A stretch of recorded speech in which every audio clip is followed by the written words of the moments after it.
Hello students, good morning. This is our next video lecture class, and today I am going to discuss with you the chapter 3 Parliament and Lawmaking, the next part.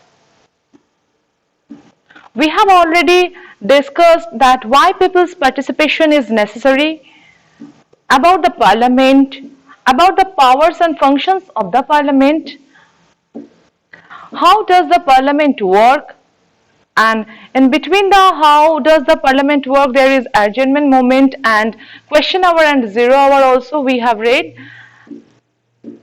What is no confidence motion, how does a bill becomes a law, ordinary bill and money bill. Okay, now today I am going to discuss with you the Rajya Sabha.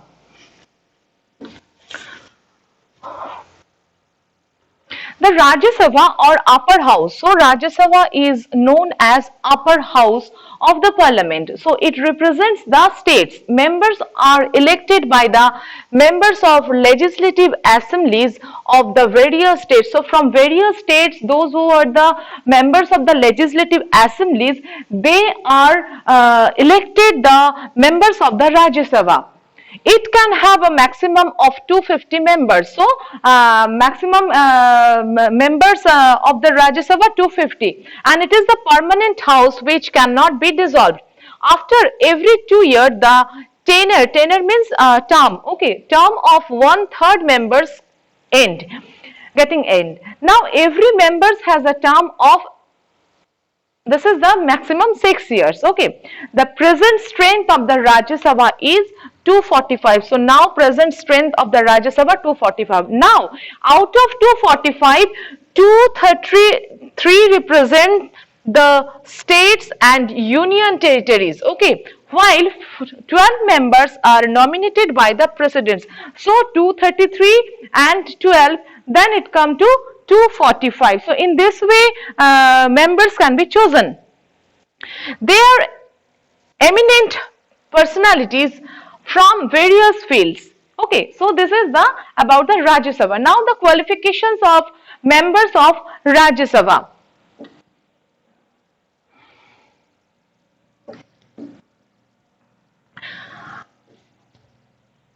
So what should qualifications must have when any members became the members of the Rajya Sabha? First one is he or she must be a citizen of India. He or she must not be less than 30 years age. He or she must be parliamentary elector in the state from which he or she seeking election. Okay, and seeking means actually attempt. Okay, who attempt the election. Now next point is he or she should not be insolvent. Insolvent means you can say the moneyless, okay, or corrupted, you can say. That is he or she should not be in debate, that he or she is not capable for repaying in a current manner and should have the ability to meet his or her financial expenses. Next point, he or she should not hold any other office of profit under the government of India.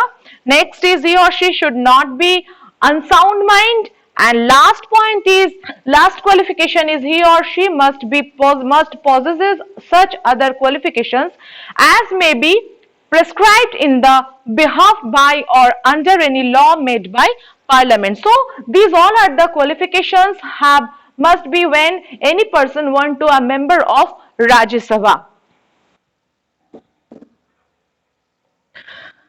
Then our next part is Lok Sabha. The Lok Sabha or lower house. So Lok Sabha is known as lower house, comprises members of parliament, MPs who are elected by the people. Okay, that means through the election. For the purpose of election, the country is divided into several constituencies. Each constituency elects one representative. So this is very important that each constituency elects one representative only. The candidate who gets maximum votes is elected and represents the constituency in the parliament. So which party get the maximum votes, that can represent only the constitution in the parliament. Currently Lok Sabha has 545 members, out of which 530 members are elected from the states and 13 elected from the union territories. Two members, okay, two members can be nominated from Anglo-Indian community if the president feels that they are insufficiently represented. So here total members are 545. So out of 545, 530 members elected from the states, 13 elected from the union territories and 2 from the Anglo-Indian community. One of the most important functions of the Lok Sabha is select the executive. So Lok Sabha can select the executive.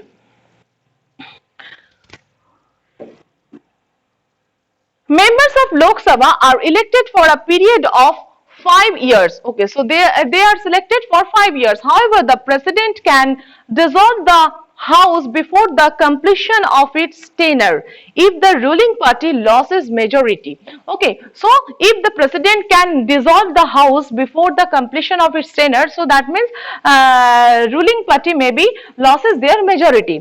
On the other hand, in times of emergency, its tenure can be extended for a year. So if any emergency has come, then their timing period can be extended.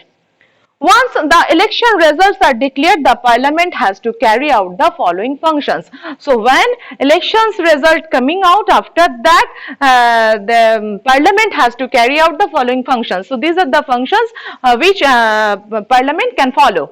Select the national government. Selecting the national government. After the election, the leader of political party that wins majority of seats is invited by the president to form the government. Okay, so after the election, when result declared, then political parties, winner political party are invited. Okay, and for making the government. The party is in majority should have at least half, that is 272 members or more. But do you know what happens if no party gets the majority? Then suppose there is no majority, both party gets all the party gets the equal number of votes. Then what happens? In case of the no party gets the clear majority, then two or more political parties come together in the interest of the nation and form a coalition government. Okay, that means joint government. Political parties other than the ruling party in the parliament are called opposition party. So which party? Actually the ruling party ruled over the country, they are known as ruling party. Which actually get the maximum vote, they are known as the ruling party, and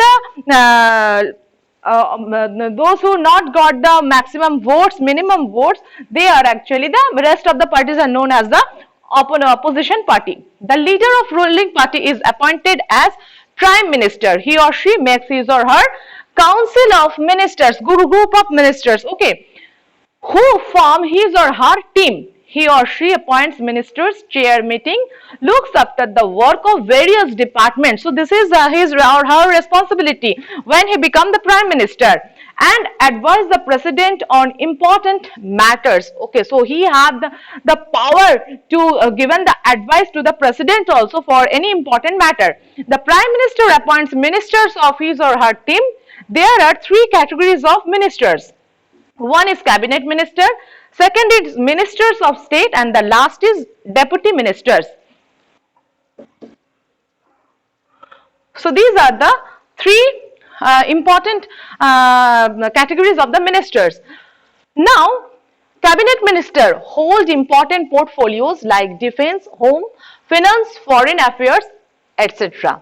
Ministers of states either hold an independent portfolio or work under the cabinet ministers, and the deputy ministers support the ministers of state and cabinet ministers. So these are the works of these types of ministers. Now the prime minister and his or her council of ministers are jointly responsible for the decisions taken. This is known as collective responsibility. When they are taken the decisions jointly, that is known as collective responsibility. Now the next part is qualifications of the candidate of Lok Sabha. He or she should be a citizen of India. This is very much common. Next, he or she should have completed 25 years of age. He or she should not hold any office of profit under the government. This is also common. His or her name should be registered as a voter in any of the parliamentary constituency. He or she should not have any criminal record. This is also very common. And the last is he or she should not be insolvent. This is also common. So these all are the qualifications when any candidate become the member of Lok Sabha. Okay, now the next part is, our next point is role of Speaker of the Lok Sabha. So this part I will discuss with you in my next class. Till, thank you.